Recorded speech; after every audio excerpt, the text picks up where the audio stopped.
6 कोटींचा माओवादी देवजी संघटनेचा नवा सर्वोच्च नेता दंडकारण्यात सुरक्षा यंत्रणा अलर्ट मोडवर। माओवादी चळवळीला नवं नेतृत्व मिळालं आहे। दंडकारण्यात गेल्या 3 दशकांपासून सुरक्षा दलांवर मोठ्या चकमकी घडवणारा जहाल माओवादी तिप्पिरी तिरुपती उर्फ देवजी उर्फ संजीव याला संघटनेच्या सरचिटणीस पदाची जबाबदारी सोपवण्यात आली आहे। मे महिन्यात सुरक्षा दलाने चकमकीत माओवादी सरचिटणीस बसवराजू याचा खात्मा केला होता। त्यानंतर देशभरातल्या माओवादी संघटनेचं नेतृत्व कोणाकडे जाणार याकडे सुरक्षा यंत्रणांसह सर्वांचं लक्ष लागलं होतं।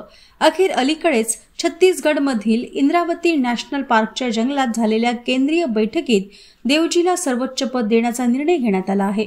देवजी सध्या माओवाद्यांच्या सेंट्रल मिलिटरी कमांडचा प्रमुख असून तो गुरिला पद्धतीच्या हल्ल्यांमध्ये तरबेज मानला जातो।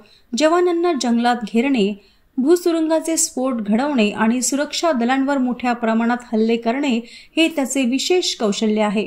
त्याच्या मास्टरमाइंड नियोजनामुळे दंडकारण्यात आतापर्यंत शेकडो जवानांनी प्राण गमावले आहेत। देवजीवर सरकारने तब्बल 6 कोटीचं बक्षीस जाहीर केलं आहे। त्याच्या नेतृत्वाखाली माओवादी संघटनेला नवं बळ मिळालं असल्याने देशभरात विशेषतः दंडकारण्यात सुरक्षा यंत्रणा आता अलर्ट मोडवर आल्या आहेत।